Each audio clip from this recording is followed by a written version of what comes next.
You have to have an attorney. It is non-negotiable. I do not care. You will figure out a way to put it on a card. You can't afford it. You need an attorney. Oh, there we go. It's coming. It's coming. It's coming. There we go. All right. I like to walk around, so I'm going to use this thing. That's all right. Good to hear everybody, meet everybody. Can everyone hear me okay? See me okay? All right, my name's Todd Robinson. I'm one of the founding partners of Robinson Fransman. We're a law firm based in Atlanta, Georgia.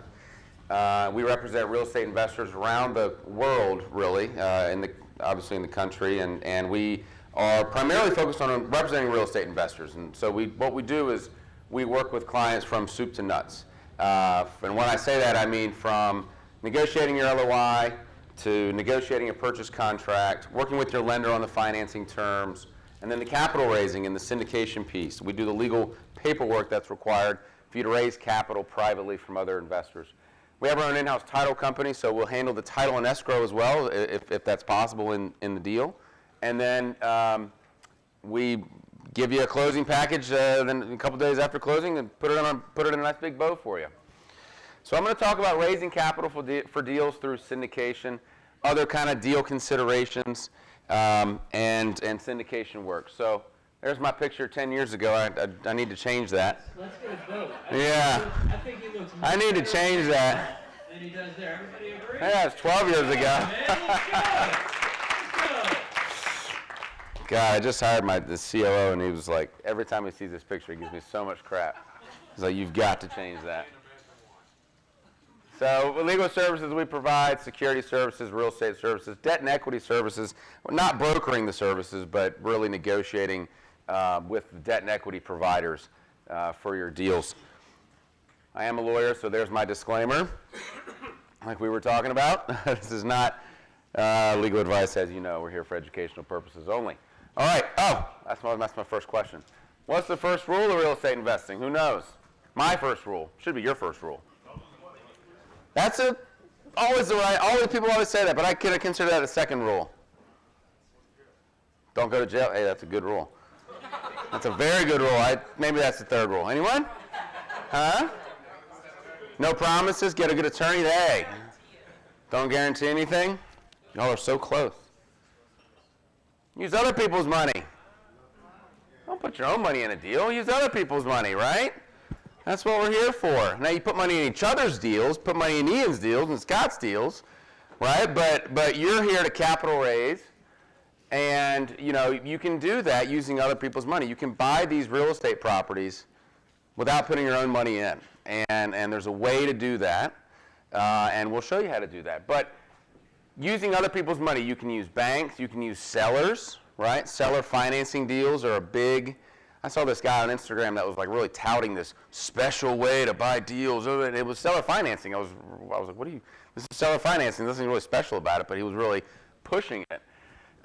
Friends and family, institutional investors we'll talk about, and strangers in certain circumstances, right? Not with the villas at Stone Ridge, right? But other deals you can potentially raise money from strangers. So what do we need this money for? I mean, what do we need? We're buying deals. What all do we have to pay for? Well, lots of things. Acquisition fees. Now I know in this Villas at Stone Ridge deal, we're not taking an acquisition fee, but typically you can pay yourself at closing with an acquisition fee. Most sponsors and real estate investors do. I mean, you'll make money on the front and you'll make money on the back end. Usually not in between. So you make money on the front end when you pay yourself an acquisition fee, and you make your money on the back end when you get your share of the promote. Your financing costs, capital improvements, operating capital reserves, these are all the things Gabe's good at, right? These are the things that he's really good at when he's looking at analyzing deals. Your down payment, your closing costs, all that go into purchasing the property. So if you're using other people's money, how do you do that? You do it through what's called real estate syndications. Okay, and what is a syndication? At its core, syndication is a partnership between two people. One person who does the work, who makes the decisions, who's boots on the ground, sweat equity. The other person who puts in the capital. They don't really do anything. I mean, they put in the money, that's an important piece, right? But they're not calling the roofer or, crawling under the property looking at the copper pipes or dealing with the clogged toilet, right? They're just putting in their capital, and they're expecting a rate of return, but they're expecting a rate of return based on your efforts as the sponsor. And I'll note a Supreme Court case here in a minute. That was the big difference that was developed in the 40s. So it's organized for a common purpose, to promote a common interest, to carry out a particular business. You can syndicate other things too. I mean, we focus on real estate, but you can syndicate the purchase of a business. You know, you can syndicate other types of transactions. So a partnership between an investor and a manager who combine their skills and resources, right? My resource is money, your resource is skill. Let's get together and buy some real estate. The syndicator is typically the sponsor of the deal, and like Gabe, responsible for finding the deal, underwriting the deal, coordinating financial services, and developing the business plan. The investors put in the capital. What's more important? I don't know. That's for you to decide. It's hard to say. What's more important, the skill set or the capital? That's why it's a great marriage. I think they're both important, right? A lot of times when I speak at these events, there's always questions about, well, how do we structure deals with multiple GPs, right? Multiple sponsors. Somebody finds a deal, but it's too large. They got to bring in somebody that's got the required net worth and liquidity. You know, how do you pay that person, or how do you compensate that person? You can't pay them, but how do you make them part of your team?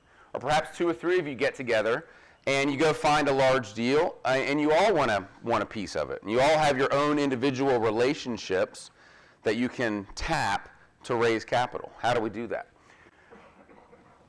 So we do it typically through documenting the relationship through what's called a co-sponsorship agreement or a memorandum of understanding. And that really kind of details the roles and responsibilities. So if, say there's 4 of you, one person's responsible for asset management, one person's responsible for investor relations, one person's responsible for the mortgage, broker relations, one person's, boots on the ground, visiting the property, for instance. Now, I think I have slides later about what's the difference between joint ventures and syndications. Joint ventures are where if there's 4 of you buying a property and you're each putting in $100,000 and you're all going to be active and you're all going to be making decisions, and it perhaps is majority consent. If there's 5 of you, rather, let's say that, like 3 of you, you can make decisions that way, then that's a joint venture because the SEC is not worried about protecting y'all because you guys are all in the deal yourself, and you're investing your own money and you're making your own decisions. That's the main difference between a joint venture and a syndication, active versus passive members. Now, this threshold requirement down here, this is really when you get into if you bring in a high net worth individual for net worth and liquidity requirements. And when I say that, I mean typically a lender will require you to have net worth of at least the loan amount, okay, and liquidity of at least 10% of the loan amount. So just think about that when you're out shopping deals. If you can take down a deal yourself, that's something you need to be mindful of. And when you're working on the org chart and you're distributing percentages, there's sometimes thresholds lenders will have that the GP may have to guarantee the deal. Usually it's 10% for foreign investors, 20% for domestic investors. So just be mindful of that when you're bringing in other partners. So how do we structure deals? How do we structure syndications? This is a typical easy peasy down the middle, vanilla deal where we have the investors. All the LPs are putting in their cash into the investment LLC. We've got the manager level entity. This is where the GPs are, okay? This is where all the sponsors are. It's where Gabe is, where Noah is. They're going to be sitting as members of this manager entity. All right, and then we have a profit split. Now, I think we said 70-30 for villas. So, in the org chart, we'd have a little number here. It would say 30%. It'd say 70% over here. Right? So a lot of our clients start here, and they end up here. Right? This was a 1,000 unit portfolio I put together in Texas, and very, very complicated. We had 3 properties. We had a private equity investor. We had 2 single member entities, and then the interesting one with this one is these are 2 different groups, and they didn't want their investors to know each other, which is fair. They didn't want anyone poaching anybody. So I had to separate them, and so they had their partners here, and these are the managers of that entity, and then these were all the GP members of this particular entity. And this guy had his own members here. So, again, this gets complicated. We're talking about Wall Street money, and it's a very big deal. But everyone starts here. Believe me, everyone starts here. And when you get into larger transactions, your org chart starts to look like a spider web, and that's okay, right? So who are the members of the company? And we talked about it earlier. We have the sponsors, and we have the limited partners. The sponsors are usually the Class B members, and we want to call our LPs Class A members. It just makes them feel a little bit more special because they're A. They're before the B, and they get paid before the B as well, right? So in the waterfall, in the operating agreement that we prepare, the Class A members get paid first. So these guys actually subscribe to the membership interest. They're purchasing an actual interest in the company. Okay. They have no voting rights and manager control. This is why they're passive. And they own a larger proportionate share of the equity in the company. And they're offered a preferred rate of return. And I'll explain that in a minute. The Class B members, those are the individual sponsors. They have actual voting rights and management responsibilities. They own a percentage of the equity, typically 25 to 40%. And we usually set up another manager level entity that they will own their ownership interest through. So how does the cash flow, right? Cash flow is king. And how does the cash flow through these companies? Well, I think Gabe did a really good job explaining it in the villas at Stone Ridge, but we typically offer a preferred return on the investor's capital. And so I always give the example, if someone puts in $100,000 a year, they're going to get an 8% preferred return. They're getting $8,000 a year on their money, right? Typically newer builds, I think the Levi was closer to 6, but newer builds, not much. It's not really a value add play. Usually the pref is a little bit lower in some of those deals. Now they're paid quarterly, or they could be paid monthly. I'll tell you, investors love monthly checks, right? But you got to make sure don't overpromise, under-deliver. If you can pay monthly, then pay monthly. But if you can't, I wouldn't say you could pay monthly, right? Overpromise, under-deliver. You want it to be the other way around. Exactly. Promise quarterly, but that check starts coming monthly. Oh man, you're going to have an investor for life, right? Now the remaining cash flow is split between the sponsors and the investors. It's typically 70-30. And it can be structured. It gets complicated. We can structure it with a waterfall. We can have certain splits over certain internal rate of return hurdles. It could be, an 8% up to a 12, and then after 12 it goes from 70-30 to 60-40, and say you get to an 18, then the cash flow splits 50-50. Right, and that's an alignment of incentives. That's an alignment of incentives because you as the sponsor and the GP, what your investors are telling you is like, look, if you can pump this property and generate more cash flow, then we will reward you for that. And you will get a larger share of the profits, right? But again, not every deal has that. And I would say typically the more experience you get, the more track record you build, you can come out of the gate with a 50-50 split of the profits. That seems to be the case these days. A lot of my clients who have been in the business for a long time, they got 2,000, 3,000, 4,000 units. They offer 50-50 to their investors, and they don't blink an eye.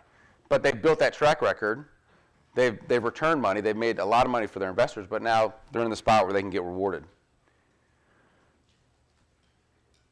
I think I threw this up here because in this particular deal,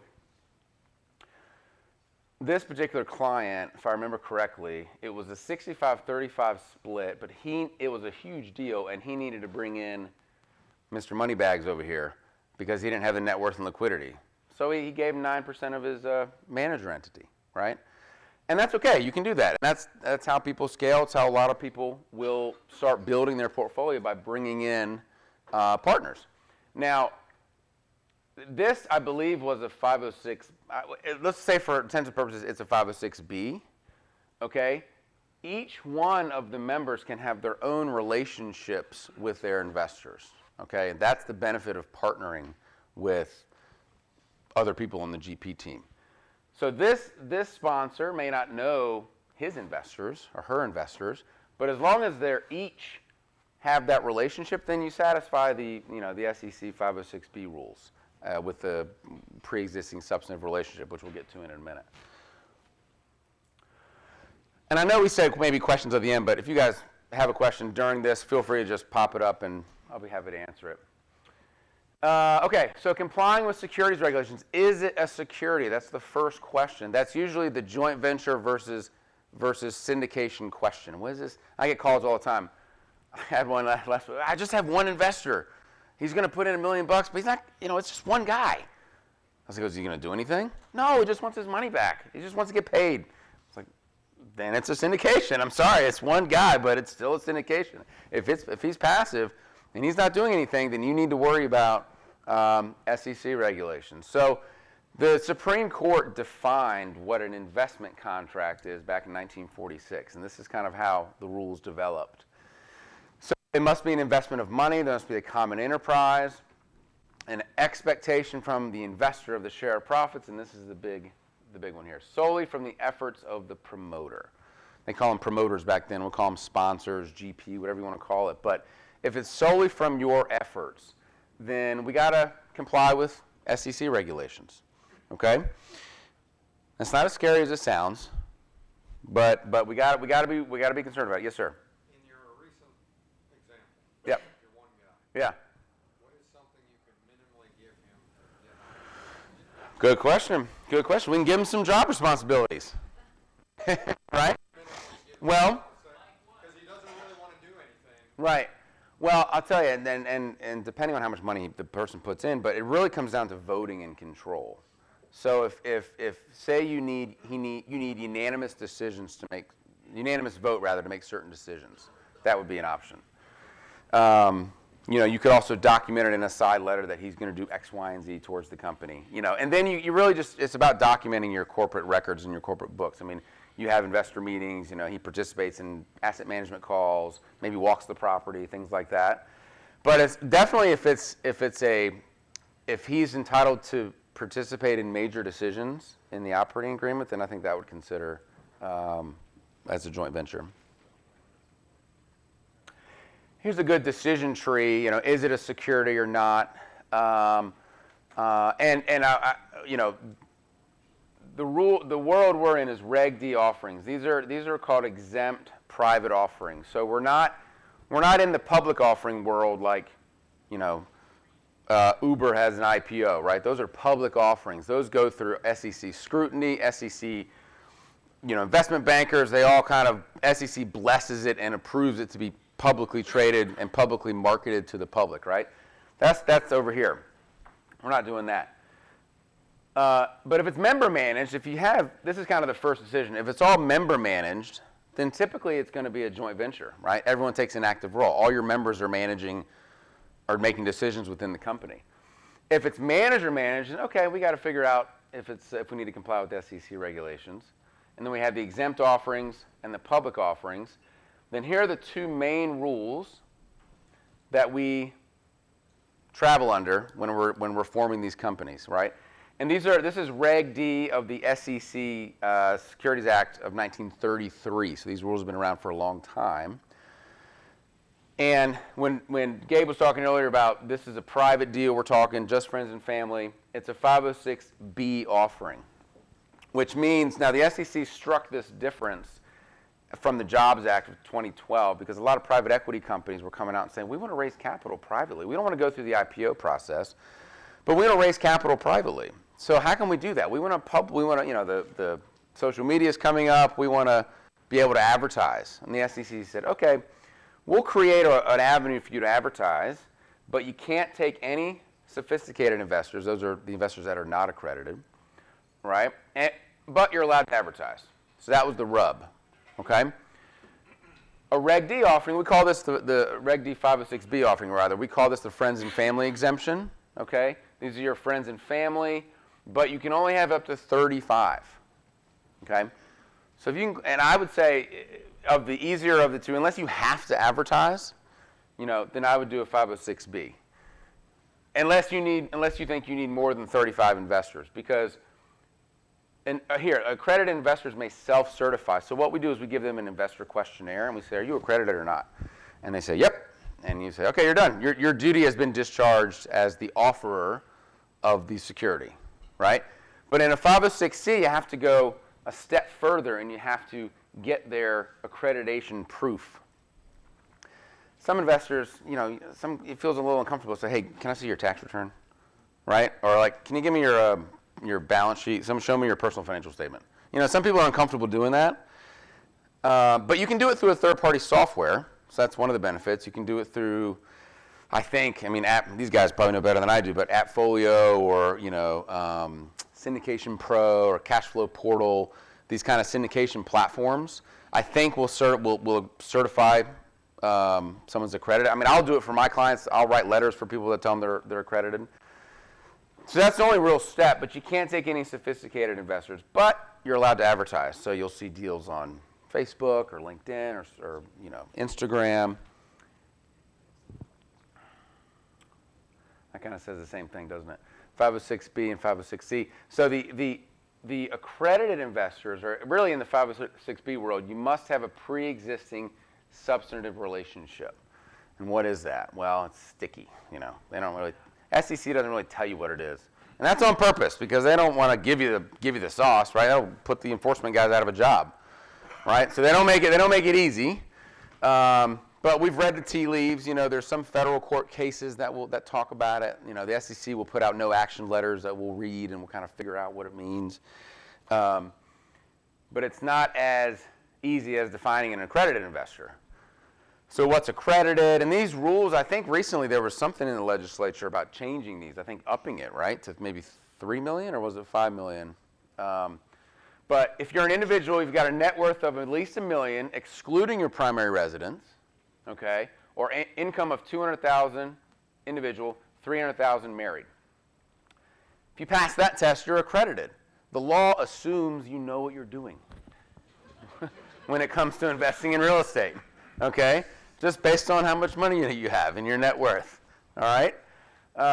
If you're an entity, your net worth of at least $5 million. Now I get questions all the time. What if 10 of us put money into here, and then the entity, we all put our money in here, and the entity now is 5? No, it doesn't work like that. The entity has to be created not solely for the purpose of investing in a deal and already have a net worth of at least $5 million. Non-accredited is everyone else. Everyone else is, if you're not accredited, you're not accredited. But, and I've never seen this enforced, you still have to be sophisticated. I think I have a slide on this a little bit later, but I always give the example like, okay, your neighbor down the street, her grandmother dies and she comes into $10 million. But she's been a school teacher for 20 years, 30 years. She's retired. Can you go to her and hit her up for some money to invest in your real estate deal? Can you? Well, she's accredited now, isn't she? She's accredited. But is she sophisticated? The sophistication presupposes some level of financial and real estate knowledge, But again, I've never seen a case where the SEC has come down hard on that. So, take your risk as you may. Pre-existing substantive relationship. So this is really big for me too. Every raise I've done has been public.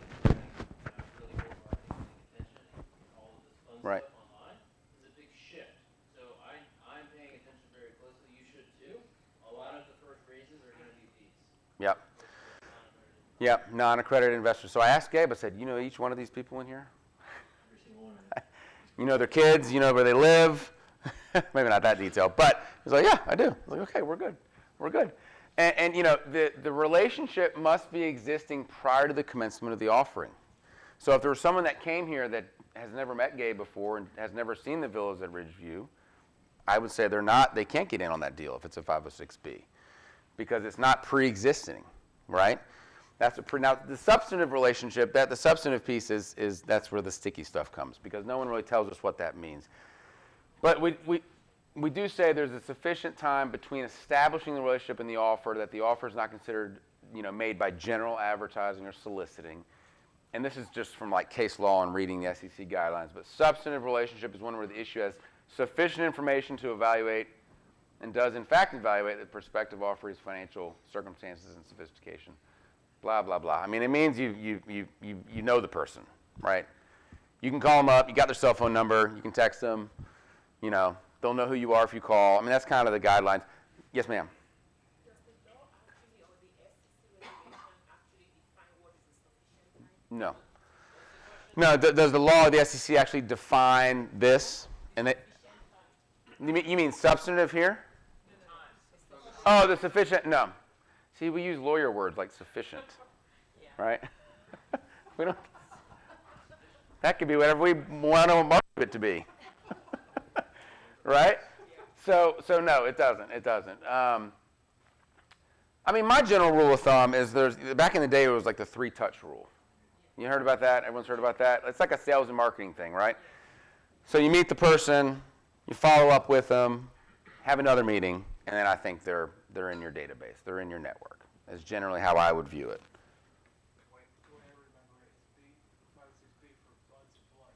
Buds and bloods. I like that. Yeah, I like that. I think the rule of thumb should be: do you need to advertise or not? Right? Do you need to advertise? If you do, then you got to go C. If you think you can do it with your network and your friends and family, then you go B. If you think, oh, I don't have the network to raise $2 million, but my buddy does, then you guys partner together and you can raise it together in a B. Yeah, so this is my slide on the neighbor, right? I mean, now a sophisticated investor is defined by the SEC because they're trying to protect this person. The SEC is trying to protect the school teacher who inherited a bunch of money and gets swindled. I have a case right now where I've got these like 60 Chinese investors that were bamboozled by this guy who they were part of this alumni group in this Chinese university. And he just, took their money, gave it to this other group to develop a $50 million high-rise deal in California. And these guys just took the money and ran, basically, right? So that happens. I mean, that happens. And so the SEC is really trying to protect these unsophisticated investors that may have a lot of money. Okay, so that's protecting the investors. How do we protect you? How do we protect the issuer from being sued by your investors? Well, you can't, first of all. Investors can sue you for anything, at any time, for any reason, okay? Just make sure you realize that. But you can have documentation in place that hopefully sufficiently discloses the risks to the investors so that the investors cannot come back to you and say, well, I didn't know there was construction costs may rise. Or I didn't know, COVID was going to be a problem, and so now you lost all my money, right? Yeah, or insurance, right. Yeah, I mean, you said recently insurance-adjusted cap rates. I mean, that didn't come around until, like, last year, I think, 2 years ago. It was always tax-adjusted cap rates, and now it's insurance-adjusted cap rates. So the PPM discloses all of these risks, and it describes the business plan. It basically gives the investor the full picture, which includes the offering memorandum like that the sponsor does, the investor does. So the one that Gabe was going over, that one, that's kind of like the soft pitch, right, investor memorandum. We'll clean it up. We'll make it look better. But it's going to go sponsor, like our track record, who I am, like who we Right. are, and then business plan, and returns. So what we do is we take that and we just put it into this, basically. But we describe the business, the offering terms, the risks, conflicts of interest. Hey, investor, I'm going to get paid a lot of money for closing this deal. Just FYI, right? I'm going to get an acquisition fee. That's a conflict of interest, right? Is your incentive to protect me as an investor, or is it to get your acquisition fee at closing? So that's disclosed. Sources and uses. This is a huge thing. This is what the SEC really will come down hard on, disclosing what every dollar is going to be used for. So that's very big. Distribution and fees. I mean, all these have to line up. I represented this hedge fund manager in Atlanta who got the SEC. I didn't prepare his documents, but I was brought in as like corporate counsel when the SEC sent him what's called a Wells notice, and they started investigating his fund. It was like a family fund. He had this no loss protection guarantee. So basically, you invest, and he was investing in the stock market, and you invest with him, and your portfolio would rise, and then he wouldn't lose money. Like, if it rose to this, and say there was a loss the next month, you would stay here. You'd have a high watermark every month. And so he had this no loss protection, but he would take 50% of the profits. And so the SEC was like, how the hell are you doing this? And so, but he was such a jerk to his investors, which is why they called the SEC. Like, he was such a jerk to his investors. And so they called the SEC, and what he was doing is he had his father-in-law was providing like a backstop guarantee and was funding the no loss protection guarantee through these shady promissory notes. And anyway, he got a receiver appointed over him, and they took all the money and gave it back to all the investors. So bad things can happen, but A, be nice to your investors, and B, make sure you put it all into in the PPM, or that your lawyer does. So we talked about this earlier. How does a sponsor make money? Really, like we said, at the beginning and at the end. The acquisition fee is paid up front, and that's compensation for your services. It may take you 3-6 months to find a deal. Find a deal. Find the investors. Find the financing. Research the market. Go to these events to find people to work with. I mean, this is your compensation, so don't feel bad taking this, and don't let your investors make you feel bad for taking it. Asset management fee, this is on top of, that's usually baked into the property management fee. If the property management fee is 4 to 5%, usually add a 1%. That's really for you also to compensate you for your time for updating your investors, answering those phone calls. Think, if you got a syndication with 50 people in it, you're going to get a lot of phone calls, right? What's going on with this deal? You got to do monthly reports, webinars, all of that kind of stuff.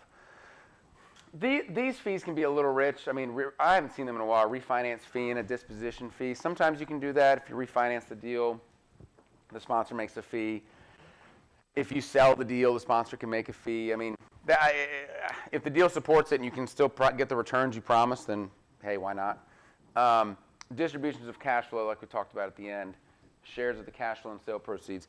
If deals cash flow really well between acquisition and closing, you certainly can pay yourself from those proceeds. If there's enough money to pay pay our expenses, pay your preferred returns, and there's money left over, then you can split that according to the documents. Oh, okay, hold on, here we go. Oh, I flew through. We got about 10 minutes left. All right. Who's got questions? Yeah. I got a little bit. I got like 3 slides left, and then we can open it up. I took some stuff out. So ready to make an offering. What do you want to do? Ready to put in, say you got an LOI accepted. Then what do you want to do? The first thing you do is you give me a call. Then you prepare your offering memorandum for your investors, right? Because you'll get the broker's OM, right? And that has all broker puffery in it.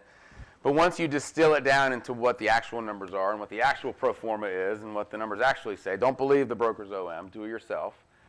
Prepare your own offering memorandum for your investors, right? And come up, use Gabe's underwriting software that he's created. Is that proprietary? Did you put it all together? Well, you created it, though. Yeah, that's awesome. So, yeah, I mean, you've underwritten it. You've come up with your financial pro forma. This is the one thing all investors want to know. What's your exit strategy? Yeah, what is your exit strategy? How are you going to pay me back, right, and when? I mean, they probably want to know that more than how much money they're going to make on the deal, right? That's why rule number 2 is don't lose investors' money. You need your operating agreement. I mean, we put all this together. So when we are engaged to do a syndication, we'll do your PPM, we'll do your operating agreement for the borrowing entity and the property owner. We'll do the operating agreement for the GP with all your partners. We'll do the investor questionnaire, the subscription agreement, and then we'll handle all the filings with the SEC and the Form D, and then put it in a bow for you. So subscription agreement, PPM. This is actually a client of mine. This was a deal in Florida. Just to give you an idea of kind of another view of an acquisition summary. But the reason why I like this slide is of the timeline. From firm commitment, PSA, through when are the LP commitments due, right? PPM distributed, all right, LP commitments are due. Now, a lot of people, what they'll do is they'll have online software where you can engage soft commitments, right? Where you kind of can send it out to your network and say, okay, if you're If you're interested, click here. And someone can say they're interested, okay, I want to invest $100,000. That doesn't mean you have their 100, but at least you've got a really, really warm lead to get their money at a later date. But then when the rubber hits the road is when we send them the subscription agreement. Okay, Joe, here's your subscription agreement. Sign here and wire here, right? And then capital funding. So a lot of LPs don't want their money sitting in a title company account for 2 months, right? Especially these days when you can earn 4 and 5% just sitting in the bank. So you got to be really strategic on your timing of when to get a deal closed from the beginning. And again, this is why you get your acquisition fee, because you're managing all of this. Deal closes July 3rd. Transfer the funds to the seller. I just thought this was a good picture of the timeline there. Okay, what's your plan? You guys are really good at this. You're obviously here on a holiday weekend on a Saturday. I mean, geez, seriously. I mean, that's impressive. Building your investor database and network. Number one, attend these investor monthly meetups. I mean, all the small little meetups you see on, restaurants and stuff. I mean, you can find some really good people there. This is the biggest thing, especially starting out. Invest in other deals as LPs, which you're doing, which is why you're here, because that builds your credibility. Right? Even if it's $50,000, whatever you can do, if you're investing in other deals, then you can say, hey, I've got 200 doors under my belt. It's as an LP, but still, you went through the underwriting process. You've talked with your sponsors. You've got some credibility, and most people will start out doing that. And then once you get on a GP team, then you can have your total door count and build your team based on skill sets. That's a big one. Your underwriting team, your asset manager, your investor relations, the attorney, brokers. Lenders. Brokers are all about closers. Who can close? You call brokers and you sniff around and you kick tires, but you don't close, you're going to stop getting calls, right? You'll start, and every broker has probably 10 deals in their pocket that are not on Crexy or LoopNet or anything like that, right? Because they'll get phone calls because I get the call all the time. I'll get calls from brokers like, hey, do you know this buyer? Have you heard of them? And they'll ask me to vet them if I've known them in the business or not. And then lenders, strong lending relationships are also very, very big. And that depends on the type of deal. Sometimes you start out smaller deals, you're looking at credit unions, community banks, things like that, but it's usually going to be lower leverage. You can get into agency deals, Freddie and Fannie, but those have to be typically more stabilized. 90% occupied for at least 90 days is the rule of thumb. But having a quality lender that you can go to, that you've done business with, that has all your financials, that it's just like, hey, plug and play, for the next transaction, is a huge asset. That's it. So we got about 5 minutes left. If anyone has any questions, yes, ma'am. In case I'm raising capital from international investors, Mm-hmm. to what extent will SEC expect me to know about their finances and the source of their funds? Because it can go all the way up to how they set up the business in the first place. Yeah. It can start from the money they moved to Cayman Islands, for example. Good question. Yeah, so you can raise capital from foreign investors. They can invest in, U.S.-based LLCs. That's not a problem. Your job your duty as a private, citizen taking capital from foreign investors, you don't have the level of OFAC checks that banks do. That's probably what you're thinking of. Yeah. In a private offering like this, you typically don't. But if you're getting into more 503 funds, that's when the scrutiny is a little bit higher. But the biggest thing for foreign investors is the double taxation. Looking at countries that have tax treaties is going to be very important. So yeah, good question. Who else? Yes, ma'am, in the back. Hi. Hi. Have you heard of someone mentioned that to me as a way to get involved as a beginner in a deal, and I know he has more say than someone. An active LP? No. Where did that advice come from? I'm curious. Your accountability group. I mean, an LP who's maybe on the GP team as well, perhaps? Have you ever heard of that? I haven't heard of that. I've heard of it. It's groups trying to sell their glorified LP positions to learn more. I mean, basically just, hey, invest as an LP and learn about our deal. But active, and no, you're an LP. Yeah, I'm sure the documents don't call them active LP. I mean, I'm sure the operating agreement, they're completely passive. So maybe it's more of a marketing thing. Yeah. Yes, sir. Your attorney. Yeah. Here's one here. Do you structure any part of for your investors like a call option, or is that any sort of requirement? No, typically not. I mean, because real estate is so market driven, right, and economically driven, you can't really put those kind of options. Now, when you get into larger transactions with institutional investors, and say you're getting institutional private equity from Wall Street or these other private equity firms, and you're going to partner with them, I mean, a lot of times you'll see, like, for instance, it'll be a 90-10 deal where, say you're raising $1 million, but you're getting 900,000 of it from Torchlight investors, for instance, big Wall Street investor. That operating agreement that they invest with, that they are members of, will have buy-sell triggers, right? So where you'll, if you don't meet performance hurdles, they're going to force you to sell it. So, but again, are they going to do that in a down economy? I don't know. They are in some deals. Yeah. So, yes, sir. Nationwide. Mine, you said? Yeah. Yeah. No, we're based in Atlanta, but as transactional lawyers, we can do deals across the country. Yeah. Yes, ma'am. Is there any specific location where LLCs are better set up than I probably get asked this once a week. Like, where's the best place to set up an LLC? Delaware? Well, Delaware's expensive. Wyoming's easy, but it's Wyoming. All right? Nevada's good. I mean, it's really personal preference. I mean, from a sophistication perspective and like an optics perspective, Delaware has a little bit higher prestige because all the major corporations are formed there.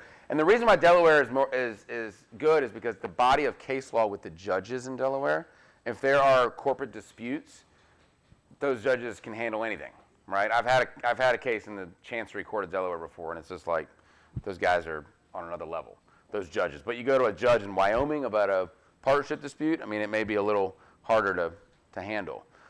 But Wyoming, I think, provides anonymity, right? So I think Nevada does too, right? Florida is terrible when it comes to LLCs because you got to put down the manager and the members, and you got to put all this information on the secretary in SunBiz. And then lenders would be like, well, the operating agreement doesn't match the articles, and you'll have to do it all over again, right? So I don't like Florida. Yes, ma'am.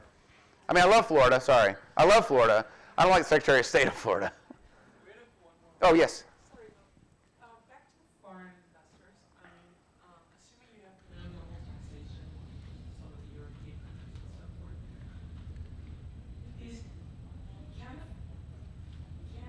should I be asking them to invest through their own U.S. LLC? Like, should I make them create one, or can they come in but then the tax liability has to be? Yeah, I would. If they have their own their U.S. LLC, I would do it that way, right? Because then you have an EIN number to tag it to, from a K1 perspective. Yeah. Yes, there's two more back here. If I'm investing as a C corp, right? If I'm investing as a C corp, Over my pay grade. right? Yeah. Payments come like Gabe says, this early on, it could be a negative K1, Yeah. right? Later on, of course, the positive K1s come. Is there capital gains that comes to that, or how does capital gains? I spent one semester at getting an LLM in tax at Georgetown, and that was it. And I quit. So I don't know. Honestly, I don't know the answer to that. I mean, is there capital gains in a C corp? Well, we're just a small partner, I think. We're just the Yeah. LP part. So who absorbs all the? So you would invest your LP position as a C corp. I don't know, honestly. Ask your CPA. Shareholders, normally shareholders absorb from the C corp. Okay. They absorb the. The shareholders observe it, yeah. The shareholder, he was saying the shareholders absorb the capital gains and losses pro rata, I presume, yeah. Yeah. Well, I can answer most tax questions in a syndication, but I'm not a tax lawyer. Everyone heard that. Yes? If you flip a deal in 1 year as syndication. There's another tax question, isn't it? Okay. What? You walked right into it. Is that K1 capital gain? Or is that Longer than a year or under a year? It's within in a year, so everything happens in a year, you That's short-term capital gains, right? So what is that rate? It's ordinary income rate? It is, right? Yeah. One of the other things that I didn't mention, I need to add this to the slides. One of the things we started to do recently, is the manager gets fees, right? They get asset management fees and the acquisition fee. We will bifurcate the manager's interest in the Class B interest. Like the promote comes in the form of Class B shares, right? But we bifurcate that so that the Class B shares are being taxed at long-term capital gains, right? The larger amount. And the fees will get taxed as ordinary income as guaranteed payments to this entity. See, I didn't go to tax school. I don't know what you're talking about. No, I'm just kidding. I mean, your carried interest is the promote, so that would get taxed at long-term capital gains if it's longer than a year. Yeah. Any other non-tax questions? I'm not sure if this is a tax question or not, but Hey, something in the water. in my experience, there are some GP teams that actually will take more than their share, quote unquote, of the depreciation. Oh, yeah. Is there a legal limit for that? Like, I'm talking about 50, 60, 70%. Yeah. I don't think so. These guys may be able to answer it a little bit better than me, but I don't think there's a legal limit. I think that can be negotiated in the documents and can be allocated according to your CPA, right? You'll see one tiny line that's like a sentence will disclose exactly how much we can take. Yeah. What we're allowed to take, and that may say 100%. Allowed to take. Right. Yeah. It doesn't mean we're going to, it just means that most large sponsors have that in their documents, see if the full audacity, right? Yeah. But you can kind of just write down whatever you want, really. Yeah. Yes, ma'am. So in light of us trying to put together a first bill, thank you for all your help on that, by the way. Oh, you're welcome. But You're welcome. just coming to the realization that that we have a weakness, or I have a weakness in trying to figure out the whole money raising thing. What if I just did the hard thing and went all in and learned and sourced all these people, then connected other people to them? Do I have to have some sort of a license or certification to do that kind of connection? Well, you can't get paid for raising capital, all right, unless you are a broker-dealer. So you would need to have a direct, I think I understand your question, but are you saying like you have all these capital relationships? I'm saying that since it was a problem, why not, if I'm going to address what's hard, then I'm going to go and make those relationships. And then why not just connect people? Yeah, so you need to have an interest in each deal that you connect people to. You can't recommend that someone invests $500,000 in someone else's deal and then you get paid a fee for it. You can't be a consultant or an agent. Well, now you're talking tax again. I mean, listen, there's exceptions to every rule. That's why I went to law school, okay? There's exceptions to every rule. Yeah, fund to funds is a good option. Yes, sir. Yeah, I mean we could chop this up any way we wanted to. I mean, you could. Yeah, you're not supposed to be like, look, if you raise 10% of the equity, I'll give you this. If you raise 12, I'll give you this. If you raise 20, I'll give you this. Right? You can't really do that. You could pay a fee and you could call it something else. Right? But yeah, that's a potential option. Anything else? All right. So Thank you for your let's get into time. the product. Thanks, man.